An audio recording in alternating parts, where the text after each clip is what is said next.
But when we talk about butterfly, I always separate fly kick as being something totally different. It's like totally a different skill when we then talk about swimming butterfly, in the beginning at least. So we're working on a lot of kick, we're getting them strong, but when we then go to talk about, now we're going to learn how to swim butterfly, I totally separate the kick. The kick is like a different skill over there. So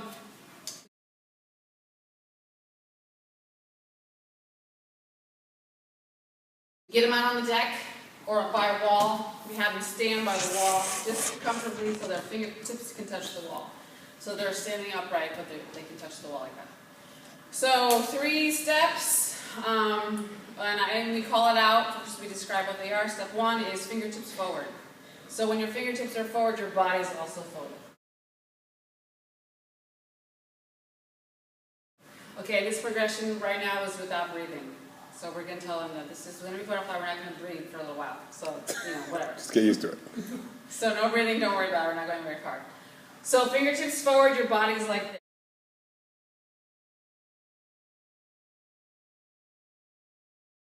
this. So there's the fingertips forward, I'm bent forward. Fingertips back is step number 2, and you're just going to stand up and touch the wall. And then step 3 is snow angel.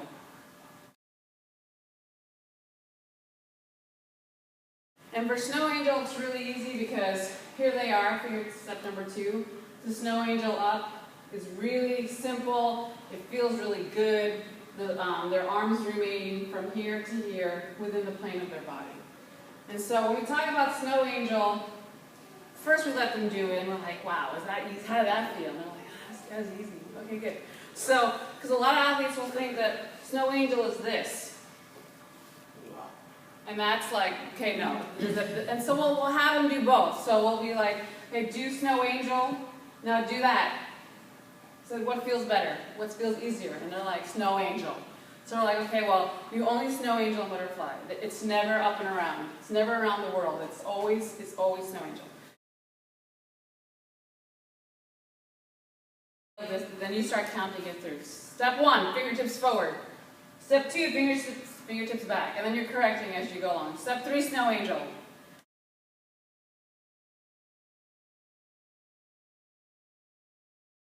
Once you know the steps, then you have to kind of change the rhythm of the count. Because a lot of athletes will get stuck here. 1, 2, they'll get stuck back here, and then they'll be like 3, snow angel, when they're actually in the water doing it. So different ways you describe it are, you can count through it differently, or you can say, like hot potato, touch the wall, snow angel. As soon as your hands touch the wall, snow angel. So, or you can count 1, 2, 3. And so they're not like 1, 2, 3. And so once they know the steps, it's 1, 2, 3. Or it's 1, hot potato, 3. Whatever you want to say. No breathing. Okay. And for them, no breathing means head is just neutral. It's just straight.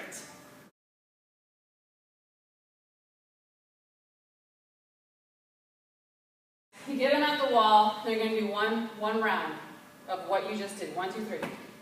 And they have to do it, they have to push up on the surface of the water, and they have to count in their head, fingertips forward, or they can say whatever they're going to say, fingertips forward, fingertips back, snow angel. So they push off the wall, on top of the water, 1, 2, 3, boom, done, great, no kicking. Come back to the wall, no breathing. And so they've just did one cycle. Hopefully, what you're looking for is if they're kicking. So you make sure they're not kicking, that their legs are, you tell them, let your legs just float or go numb. And you're looking to make sure that they have the steps, that they can actually recover, and they're recovering on the top of the water, and they're not doing this. Okay, so everybody does 1. If it looks good, you're going to do 2.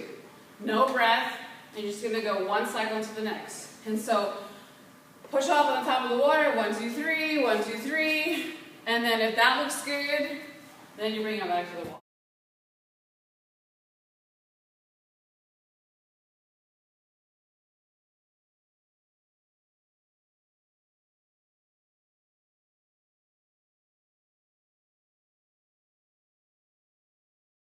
So now we're going to breathing. When your head is up, it's breathing. When your head is down or neutral, you're facing in the water. You're not breathing. You're exhaling. So step 1 is the same. Fingertips down. Your head is down in the water. Fingertips forward, and you are facing the water. You're exhaling. Step 2 is fingertips back, and you're taking your breath.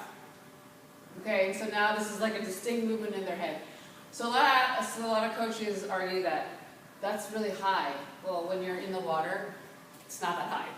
Okay, especially for the little kids. And it helps them think, breathe. Oh, breathe. Okay, breathe. And then step 3, snow angel, tuck my chin. Okay, and so it's fingertips forward, head down, fingertips back, breathe, snow angel, head down. Okay, so it's really subtle movements of the head. So you're going to back in the water. Now, do you do it on dry land with the quicker timing that you morphed them into? Okay. Yeah, especially because this is when they're, good point, because this is where they'll get stuck in the breath. So it's 1, 2, 3, and then the tuck's got to be quick.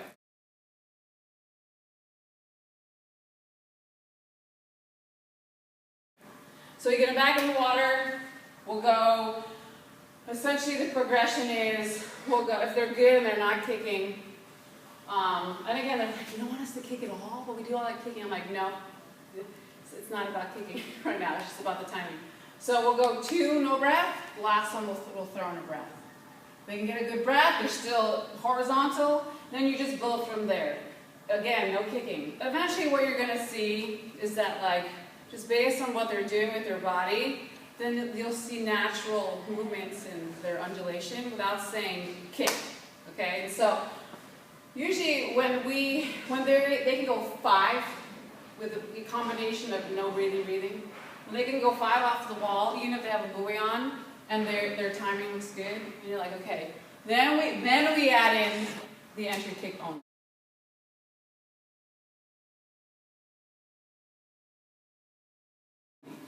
So we have a lot of athletes that go from not learning fly, this can get annoying too at meets, but it's for the greater good, to athletes for a long time swimming 1 kick butterfly in the beginning, the first kick, okay? Because they can be fine and know the timing, they know that their body goes like this and their legs aren't up, they're not working against each other.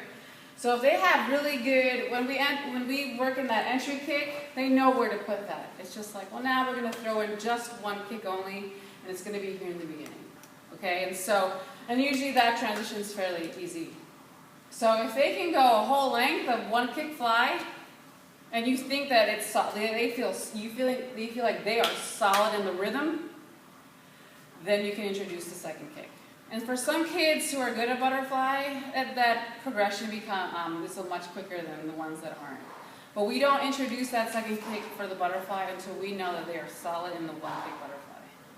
And that way, at least they're not doing this, which is terrible.